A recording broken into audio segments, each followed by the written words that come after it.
every Saturday morning at 9 a.m. Central, it is time for No Guts, No Story. So if you're just starting to follow me, I have a ton of new followers. The book that I wrote clear back in 2006 and 7, No Guts, No Story, is basically just a memoir of my life. But that was the inspiration for this broadcast happening every Saturday. And I never miss a Saturday. Every Saturday, 9 a.m. Central, you can tune in to No Guts, No Story. So drop in the comments, where are you coming in from? I would love to know. I have Instagram live here on our separate device. So if it looks like I'm looking at two different devices, I am. You can follow along on LinkedIn, YouTube, Instagram, Facebook. I have a Barb Pitcock author page. And obviously, some of you are in business with me, and we have a private group page where I'm mentoring those people every single day of my life. So for those of you that don't know, my name is Barb Pitcock. My husband, Dave, and I live in a very small town in Russell, Kansas. And there is not a lot out there. It's Bob Dole's hometown, where he was born and raised. For some of you who don't know Bob Dole, he ran for president in 1996, one of the most honored veterans in the world, and just a small town guy, little bitty small town with a couple of stoplights and a lot of churches and a few bars, right? So the reason why I want to go all the way back to someone that grew up in a small town that did amazing things, your circumstances do not determine your life. Your philosophy does. And yesterday, I got on a call with a guy who does a lot in the government for mental health. And the call was actually about a nonprofit that we have called Invisible Angels. You can check it out. It's invisibleangels.foundation. And I'm just really ramping that up for support with people who need support with mental health, people who are finding themselves backs against the wall on the streets, in recovery, whatever. And that's so much bigger to me than anything that I've ever done, because that is the legacy that I want to leave. We're building an amazing company. Yes, we have amazing products. Yes, but all of that is not who Barb Pitcock is. You might look and say, oh, she's the CEO of a company. Oh, she has this nonprofit organization. She has this manufacturing company. She has these retail stores. She does this live stream, No Guts, No Story. No, that is not what you want as your identity. Your identity is your philosophy. The things that you do to create a result. So why do I want to be a CEO of a company? Because there's not a company out there I would join. And I know me, right? My philosophy doesn't match a lot of other CEOs. Your philosophy doesn't match a lot of other people. So when you change your philosophy, it literally changes your life. And I'm going to take you all the way back to 1997, when Dave and I needed to change our philosophy. We were two young kids. We had two babies. We had one on the way, and we could not pay our bills. And our philosophy about money, about spending, about our own worth, about our future was a whole lot different than it is today. Someone got in here and helped us change our philosophy, and that philosophy completely changed our life. So yesterday, I was getting on the phone with this guy, works with the Senate and the House of Representatives and the governors of Florida. In fact, last year, his philosophy helped change a law in Florida that if you are struggling with your mental health, no matter whether you're the president or whether you're top executive at a company, you're in law enforcement, you're a fireman, you're whatever you are. If you say, I need help mentally, I'm struggling, you get your 30 days, no questions asked, no pay doc, everything taken care of. Let's fix the mental health before we try to add more of whatever is already bothering them. And when I was growing up, you couldn't just raise your hand and say, I'm struggling with my mental health. I watched my dad bury his brother, struggling with mental health, suicide. He was a Vietnam vet. I think a lot of us say, what's wrong with him? But a lot of us should be asking, what happened to him to get him to that point that he had to wake up every day and drink and eventually say, I can't take the pain anymore. I'm going to end my life. It was the philosophy. It was the philosophy that he was telling himself that created the outcome that was devastating to so many. Thinking about my parents growing up, my grandfather had a philosophy. His philosophy was, if you don't be a tightwad, you're never going to have a wad. I will never forget him telling me that. He told me that every day. So all of a sudden, I thought in order to be successful, you have to hoard up all of your money and not do anything with it, right? My grandmother, who raised me, who was his wife, said, sure, there's a jar of quarters in there. They owned laundromats and vending machines and campgrounds and putt-putt golfs and tons of rental properties. And she sold Shackley out of the basement. And my grandpa sold Nancy weight loss food tabs to help you lose weight. They got a free car. Like, I grew up seeing all this. She had Fuller brush cleaner. Here was her philosophy. Whatever's mine is yours. You want to take some quarters? Take all the quarters. Go down to the family market, play Donkey Kong, give a bunch away to all your friends. Let me tell you why I was the most popular girl at the family market where they had the vending machines. Because I brought all the quarters that grandma said, what's mine is yours. I wasn't the cutest girl. I was copper top, orange hair, pasty skinned, freckles all over my face. I got made fun of and bullied a lot. But my grandma said, what's mine is yours. Give it all away. Her philosophy was, what you give is always going to come back tenfold. And there's some little boys down there at the family market that don't have a quarter. Her philosophy was awesome.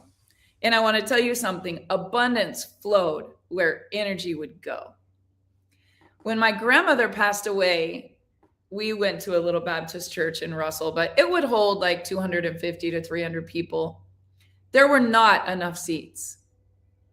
They put speakers with cords outside of the church. Across the street was the middle school. There were people out the door, in the basement, in the upper balcony, in the nursery, sitting in chairs, where the kitchen was, sitting in chairs. There were people that were there that couldn't even hear anything, but they were there. They were out the sidewalk, around the corner. And I want to tell you what is amazing about her philosophy. When she showed up, whatever hers was yours. There were people that stood in line that said, your grandmother gave me this Bible and I've had it for 20 years. I used to clean her house. She gave me this coat and I've had it for 15 years. One day I was with your grandmother and she taught me how to do this or do that. I'm telling you, the woman made so much impact because of her philosophy. Now, if you would have met her, you wouldn't have known she had 2 pennies to rub together because they never looked like they had any money. But when my grandmother passed away, my grandpa was a multi-millionaire. And man, did he have all of that saved up. Now, there's nothing good or bad. It's our thinking that makes it so. But I want to tell you what happened. My grandpa remarried. He married a lady who had a completely different philosophy. And the little town that I grew up in at grandma's house, that I walked back and forth to school, all of a sudden, there was an auction. My grandfather passed away about 2 days after a recital that I had. I owned a dance school and I danced a solo. It was called Wind Beneath My Wings. And I remember just being so grateful for everything that my grandma and grandpa taught me growing up. And the next thing you knew, my grandfather passed away of lung cancer. But before he passed away, he remarried a lady. And that lady had a completely different philosophy. And I watched my mother stand on the same sidewalk that I used to count the cracks that would break your mom's back. And I watched my mom buy at an auction her antique blow dryer that she had as a little girl in high school. Now, that was an effed up philosophy.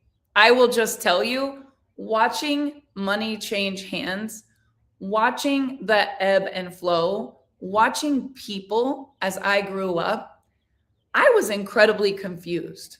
I was incredibly confused because I saw good people do great things and I saw what money could do to a family.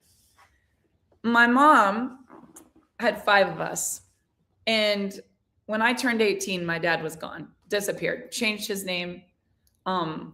It was ugly because of my grandpa's philosophy, because of what that family business did within our family.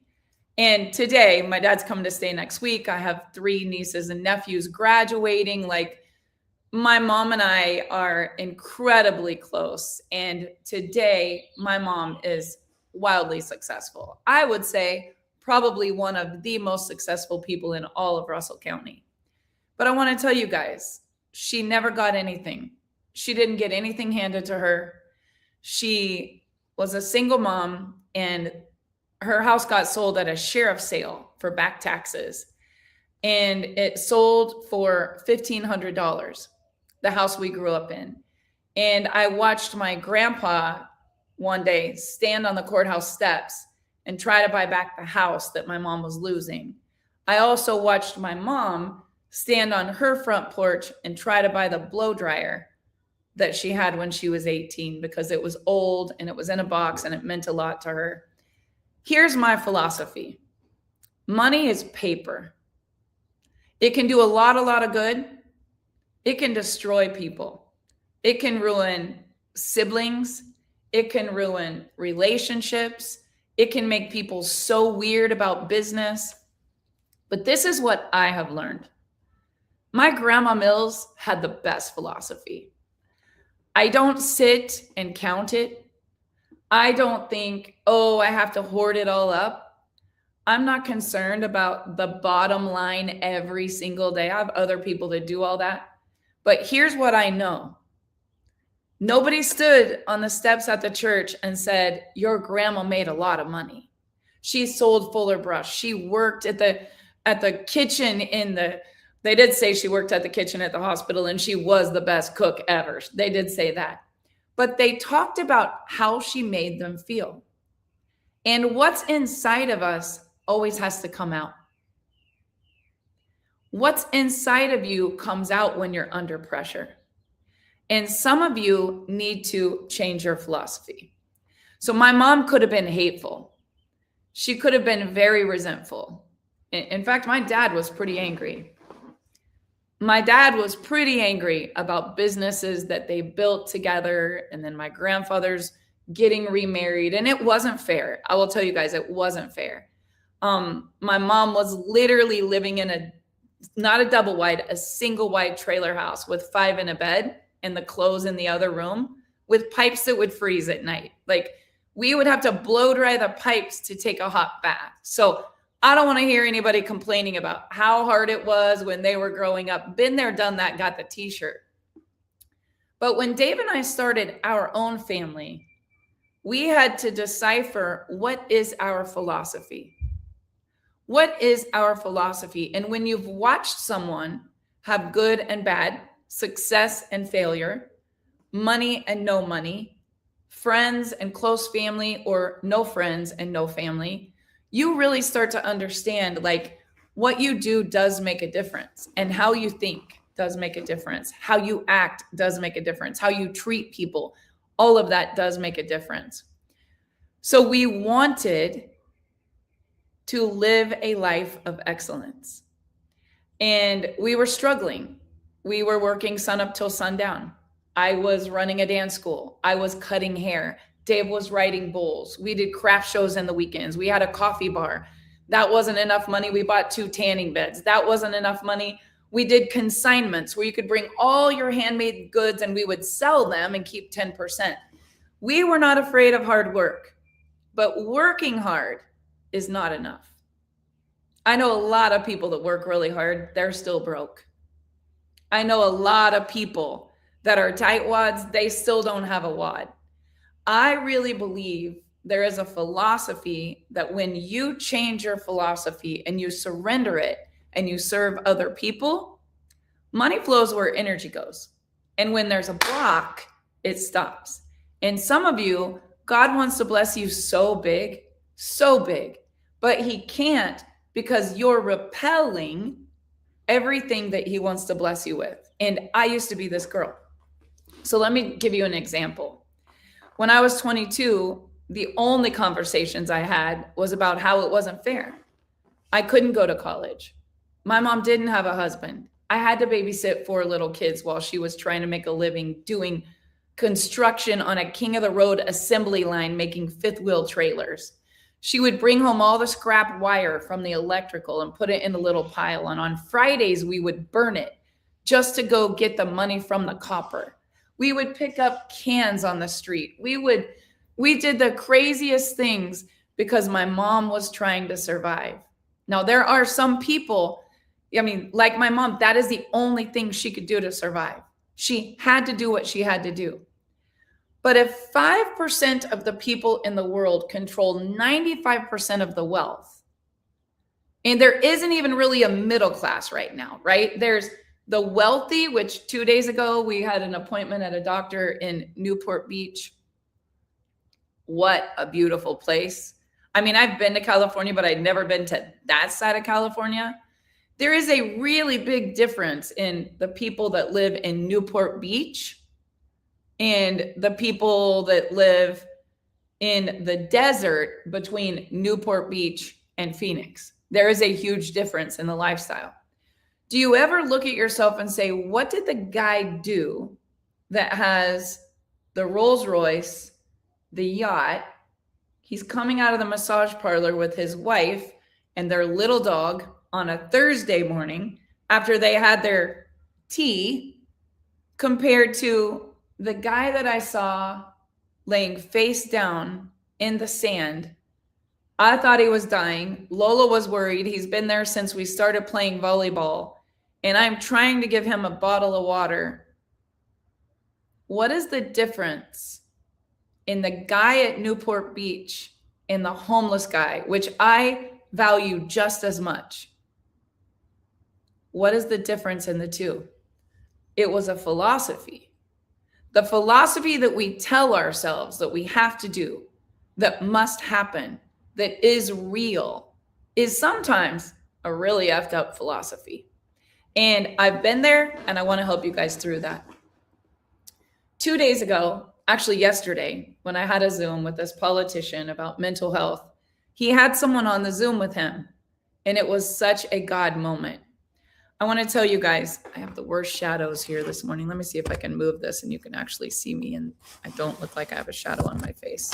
Is that any better at all? Maybe a little bit. I look like I'm 100 years old with these shadows on my face. So the guy yesterday, you like Rosie Sandbox in the back and all of her sensory toys on the ground, real life. His name was Kyle. And I met him in 2006, when I took my children to meet the great Jim Rohn. Now, do any of you even know who Jim Rohn is? Anybody know of Jim Rohn? Anybody? Jim Rohn built the largest organization ever in Herbalife. And people didn't know that Herbalife was his vehicle. They just knew he was Jim Rohn, right? So Jim Rohn had a pretty good philosophy. Let me tell you, he had a pretty good philosophy. Jim Rohn loved helping people. Let's see. We just lost both live streams. Let me see if I can get this back on here, guys. Give me 1 minute. Jim Rohn is someone that I met in 1997 through a tape series. And the tape series was called The Art of Exceptional Living. And the Art of Exceptional Living talked about your philosophy. And basically, like, some of us have a really messed up philosophy. Yes, Chris, he passed away in 2009, but I took my kids to meet Jim Rohn, and they got a picture with Jim Rohn. We had a little contest in our company, and it was amazing. Anyone that enrolled more than 4 people, we took them at the end of every month, either to NASCAR, front row to Kenny Chesney. It was called the Business Builder Circle. And that month happened to be a trip to meet Jim Rohn. So we went to Dallas, Texas. There was a couple there named Dick and Barb Bolt. I had never met them before. And Dick and Barb actually, they won the trip. We had never met before. They didn't even know if we were real people. And they drove all the way to Dallas, Texas to meet Dave and Barb Pitcock at this Jim Rohn event. And it was crazy because they were like, are they going to be real? What's going to happen when we get there? And Jim Rohn had a lot of really good sayings to help you change your philosophy. But in that company that we built, you had to get a monthly tape series or you didn't get paid, which was a really good philosophy. So that company didn't have to deal with a lot of negative leaders because we all paid $80 a month for a tape and a book. We had a little different philosophy. Everybody was reading the tape or the book, listening to the tape, reading the book. Everyone was discussing it. Like, there wasn't internet, there wasn't social media. So basically, you would get your book and your tape, you would read it, you would meet up at a meeting. And what do you think the conversation was? It was all about the magic of thinking big, the magic of believing, think and grow rich, the power of positive thinking, the 1 minute millionaire, whatever it was. Like, that was the conversation. So Kyle, who I was on Zoom with yesterday, built the entire system of Jim Rohn's books, tapes, and seminars. And my children have a picture. They were like 8, 10, and 11 with Jim Rohn in Dallas, Texas at the very last seminar he ever did. Any of you listen to Jim Rohn? Some of you are like, I don't know who Jim Rohn is. And when you look him up, you're going to be like, wow, Barb's listening to this old man that talks monotone, completely monotone. So drop in the comments, what is a Jim Rohn quote that you have heard? If you know, you know. What is the one that you have that sticks out that's in your philosophy? When something goes wrong, you hear him saying, why do you think they make those desks so small? So you'll leave the second grade. You can't stay in second grade forever. That's why they make the desks so small. Sometimes he would say, why do people lie? I don't know. They're liars. They're liars. That's why they lie. Why do people have to be mean? Because there's a lot of mean people in the world. There's only 5 or 6 of them, but sometimes I think they just follow me around. He would also say, you are a product of your environment. You don't have to stay there. You're not a tree. You can move. I remember hearing that one over and over and over again. Funny thing is, I still live in the same small town. But the things that he would say would get in your head and you would be like, aha. You would just have this aha moment. So it's my personal opinion that our philosophy shapes our life. Not what we do, how hard we work, where we hoard up our money. Like, all of that might be important, but your philosophy is either a really good one or it's a messed up philosophy. And some of you are so stuck on being right. You're so stubborn that this is the way it is. This is the way it's always been. This is the way it's going to be. Money is bad. Rich people are mean. I used to have all these messed up philosophies. Then I realized there's mean people that are broke too. I also realized most crime was happening because of a lack of money and a messed up philosophy. So I started to change the way that I thought and the way that I felt about money.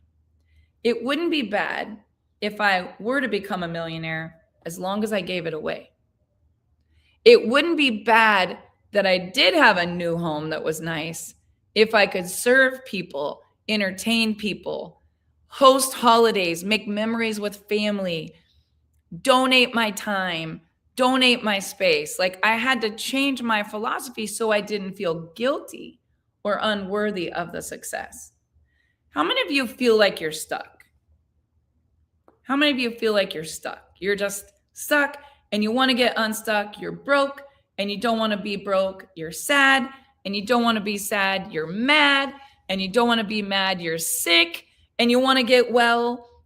There's so many different analogies that I could use here, but this is what I'm going to share with you today. I have some notes.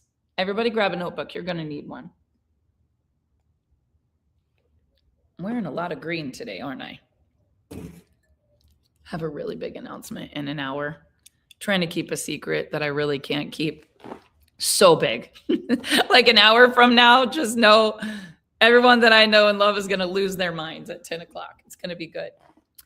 I'm going to read to you a little bit about your philosophy. I want you guys to go on YouTube and listen to the very first tape set that I ever listened to from Jim Rohn. It's called The Art of Exceptional Living. The Art of Exceptional Living. I love these quotes. You are the average of the 5 people you hang around. The only person you should try to beat is yourself. Either you run the day or the day runs you. Yes, I love that, Chris. Thank you, Craig. Successful people do what unsuccessful people are not willing to do, and they wish it were different, but don't wish it were easier. Wish you were better. Oh, I can hear Jim Rohn saying that. So many great quotes. Some of you, they're going so fast, I can't even keep up with them. But if you do the right thing, you will have the power. I want you to think about this. The sort of wisdom that you can actually apply in everyday life is just a philosophy. Nike said pretty much the same thing with only fewer words. What did Nike say? Anybody know what Nike, the little swoosh, what did they say? Pretty big brand. My kids have spent a lot of money on it. There's a reason why they'll choose Nike over Under Armour or under Best Buy or whatever brand is sitting there. There's a reason, because Nike said, just do it. But I like the Emerson version better. And we'll use it again and again and again when we talk about applying this philosophy to your life. Listen up. There are 2 prevalent types of philosophies. The value-driven attitude that says, what can I do to help you? How can I serve you?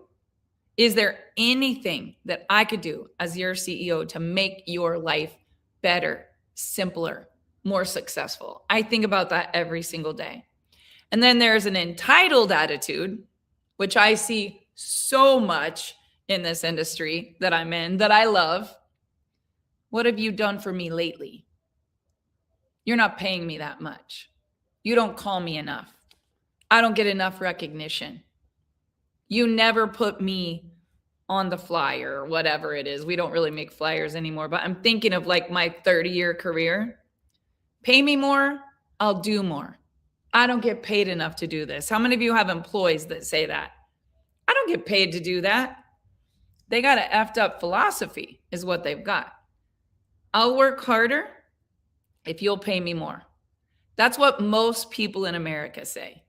It's funny, and I'm not talking about Americans versus anyone else, but it's crazy how people that risked their life to get to America, to live the American dream, will work sun up till sundown, live in the same house with all their family, sacrifice to someday have a vacation, someday.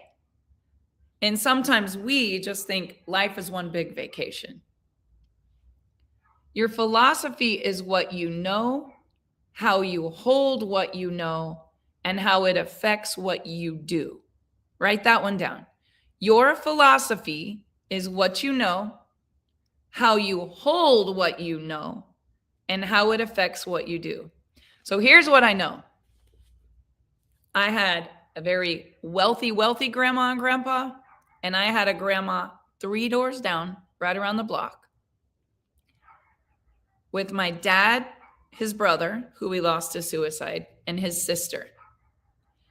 And one day, when I was little bitty, her second husband, who she had a new baby with that was just a little older than me, we went to high school together.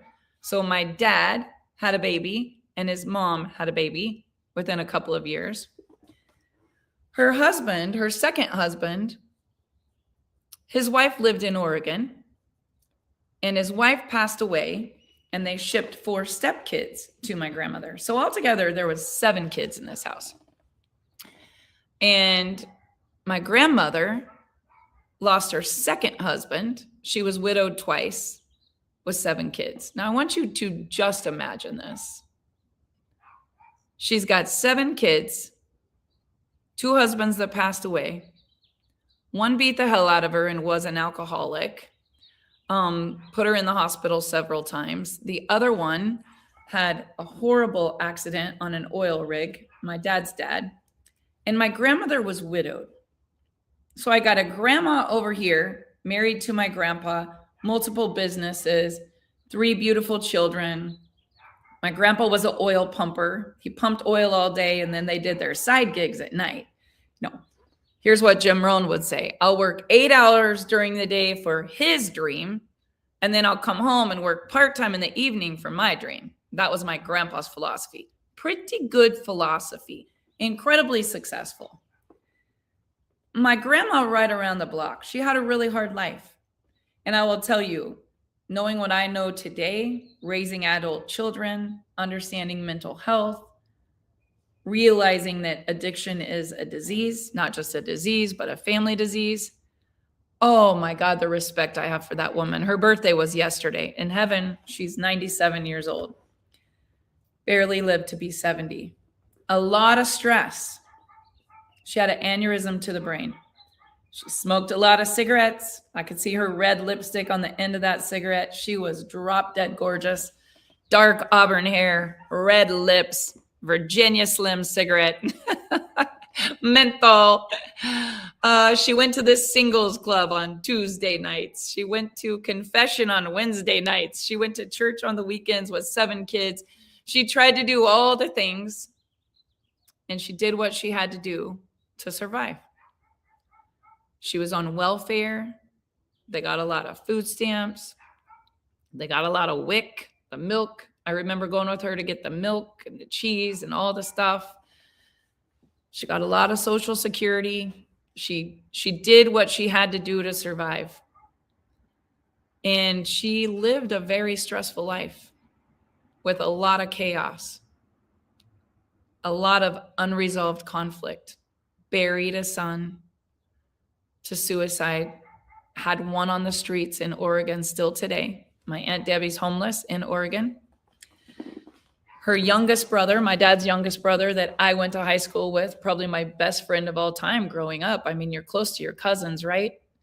He taught me a completely different philosophy in high school. If you want it, you got to steal it because you can't afford it. I was with him in the car a lot of times as a young girl, watching high school boys, sitting there in that car, watching high school boys get out of the car, rob a car, and take the fuzzbuster.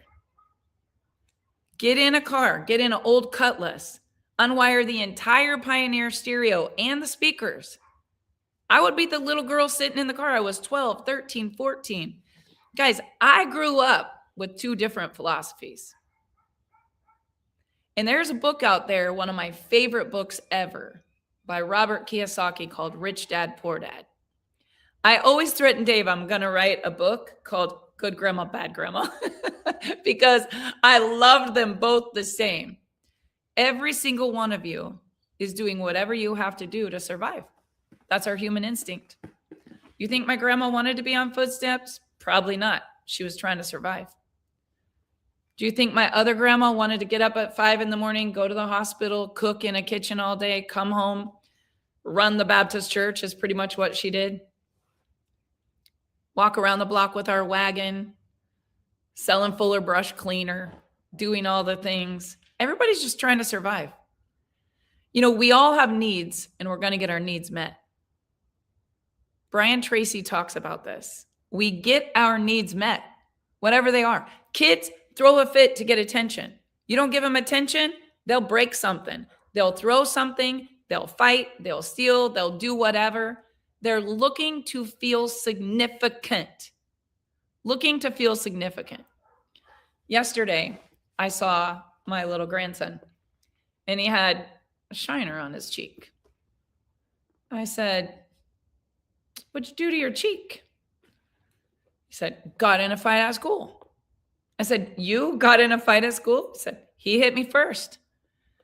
And I was thinking about this, how we grow up and how we learn. The philosophy that we have. I said, "You can't hit kids or you'll get in trouble." He said, "Not if it's self-defense." So I want you to think about this. Where we learn our philosophies and what we learn as our philosophies is what we believe to be real. Tony Robbins talks about getting our needs met. And I had a philosophy. My philosophy growing up was nobody loves me and I'm ugly. And I felt that. I could validate it. I could show you the proof that it wasn't fair. I felt like the old maid, right? Like my mom would get up, go to work. I had all these little brothers and sisters to take care of. Like it was just life. Everyone else was like, my mom got me this new Pepe jean jacket. And I'm like, I guess if I want one, I would have to go steal it. That was a messed up philosophy, wasn't it? That was a messed up philosophy. So I would get my needs met however I needed to get them met. If I didn't feel loved, I would do what I needed to do to feel loved. If I didn't feel significant, I would do what I had to do to feel significant. If I didn't feel valued, I would do what I had to do to feel valued. Some of us need uncertainty. We need something fun in our life. Some of us need certainty.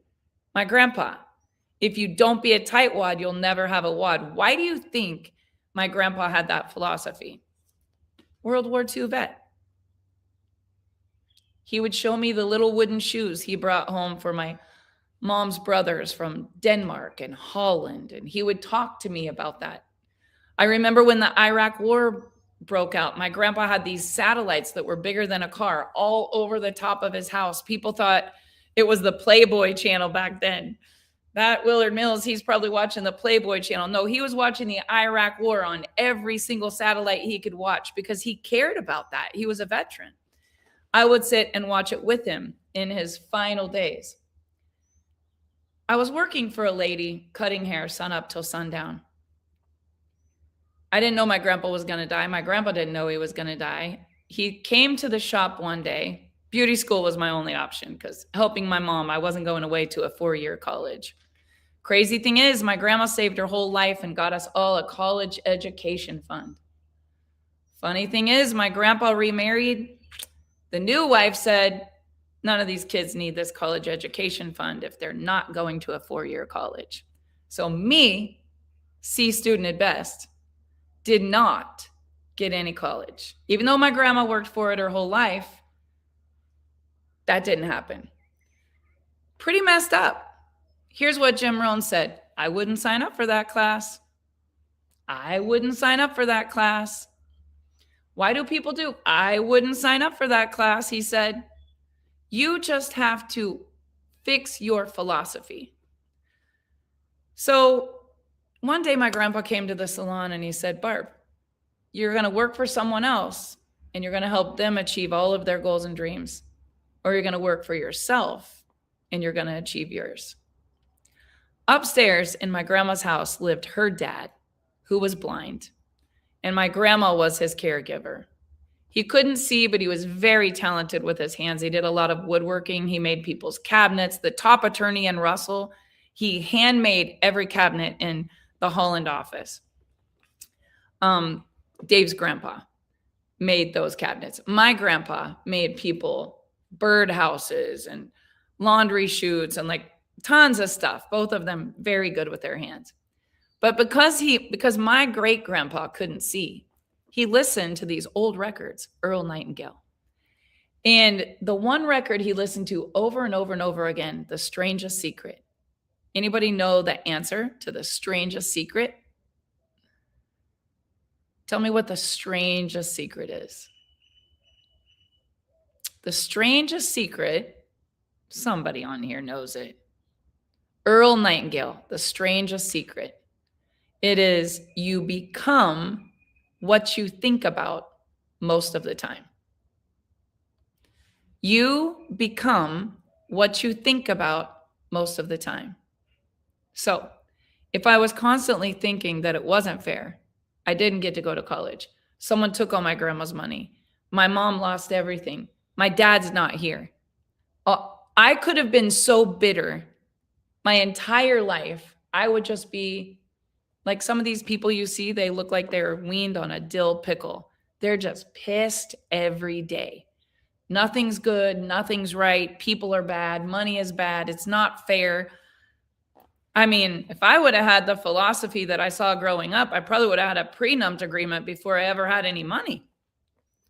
I had a messed up philosophy. Here's what Jim Rohn helped me with. You can change your philosophy. You can change your life. You can change your philosophy. You can change your life. So I did. I married a man who was obsessed with growth, personal development. We had nothing. We were in a bankruptcy situation. He's still learning today. He took a course all week, called me this morning to tell me about it. Listening to good stuff. Oh my gosh, I can't wait. He's so excited about it. Dave Pitcock, always learning, always growing. That is his philosophy. But Jim Rohn, the great Jim Rohn, saved my life. Because listening to The Art of Exceptional Living, I forgave people. Not for them, not because they deserved it, because it was for me. I didn't get bitter. I got better. I changed my environment so I could change my life. I decided my 5 friends, if I was going to be the average of my 5 friends, I needed some new friends. I could still be nice to my old friends, but I needed some new friends, right? I needed to get around people that wanted to be more, do more, have more. So we did. And if I had to give one credit to what changed my life, to go from being face down, like the guy in the sand, struggling, drugs, alcohol, homeless that I tried to help 2 days ago, or the people that I saw in Newport Beach, I'm going to tell you something. They had two different philosophies. Now, there are some people that just get old money and they just grow up because someone gave them something. That wasn't the case with us. I think old money doesn't stay around very long because people you give something to and they didn't have to work for it, they won't have it very long. They'll buy things. They'll get debt. They'll get the flex, the crib, the car, all the things, the Gucci, the surgery, the mansion, the diamond, the Rolex. They got to post up on Instagram all the places they are. Here's what I know about people who are truly wealthy. It really doesn't have anything to do with money. They were wealthy before they ever had the money. Their philosophy was the art of exceptional living.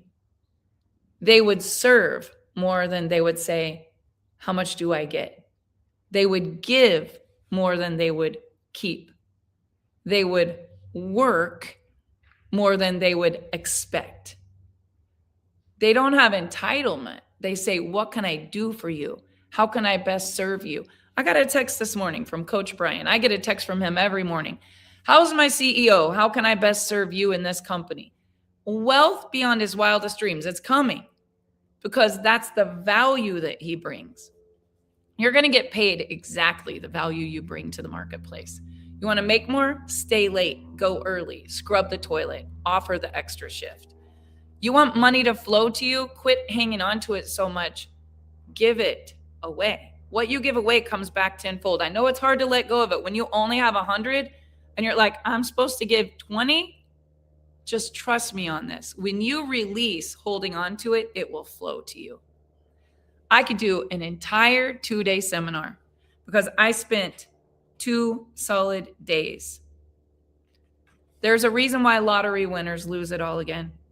And there's a reason why shining stars, who were the best musician, the best football player, the best actor, often plummet.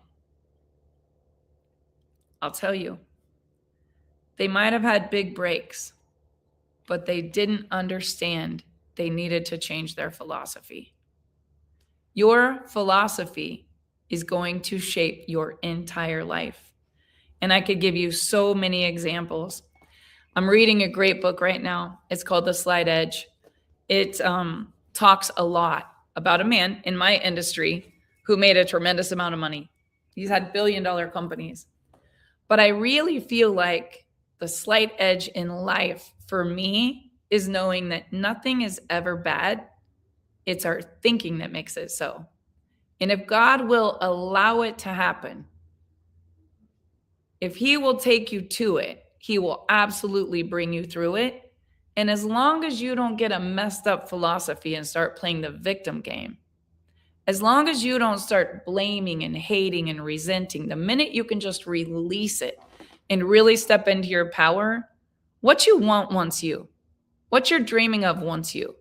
You just have to have the right philosophy to not only attract it, to not only manifest that dream. Every thought you have is a prayer, and every prayer is absolutely answered. The strangest secret is you become what you think about most of the time.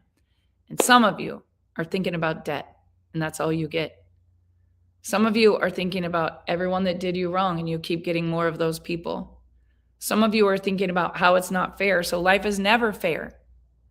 You have to change your philosophy. Trust me on this. It will change your life. I know most of you won't read, so go listen to the Audible, The Art of Exceptional Living. And when you finish that Jim Rohn course, come back and tell me if that didn't absolutely change your life. I hope you got some value from today. If you got something out of today's broadcast, please drop in the comments. What was your one takeaway? I would love to know. You can send me a message. Dave, my husband, wrote a book called The Thinking Cure. It is on pitcockmarketing.com. Dave had to change his philosophy, and it absolutely changed his life. And me, I wrote a memoir of our life, talk a lot about Jim Rohn. That book ended clear back in 2001. So 25 years of stuff that's happened. I need a new book. But for today, all I can do with you is share my philosophy. And my philosophy is, if I help enough other people get what they want, there will always be plenty, more than I ever dreamed of. And I also believe I can't take anything with me, and nobody will talk about how much money I made, but they will never talk about how I succeeded. They will talk about how I made them feel. And I hope that today I made you feel amazing. I love you. I mean it. Thanks for tuning in. And if you would do me a favor, save this, share this, and comment what you got from today, because my goal was to bring you value and help you change your philosophy. Have a good day.